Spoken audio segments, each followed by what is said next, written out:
So here we have two skewed lines. The red line here and the purple line down here are not parallel and they do not intersect.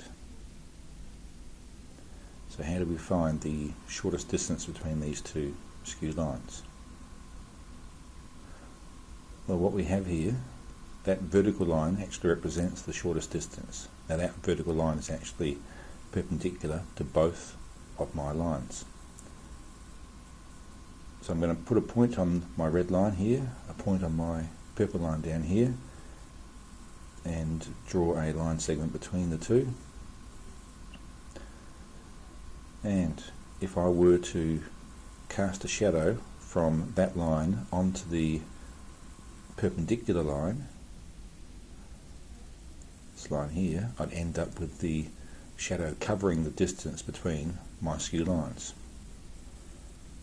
So the projection of the green vector onto my normal gives me the length, or the distance between my skew lines. In this example, I'll work out the distance using the formula. So first we need to work out direction vectors for each of the two lines. So for line number 1, we look at the multiples of t, and we end up with 1, -1 and 1. Likewise for line number 2, the multiples of s, -1, 2 and -1. So I need to work out the normal vector to my two lines, which is u cross with v, and we end up with a value of -1, 0 and 1.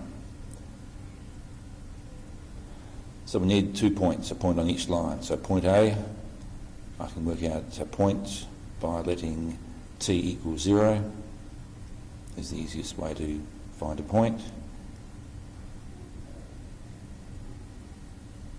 And do the same for point B from line 2, letting s equal 0.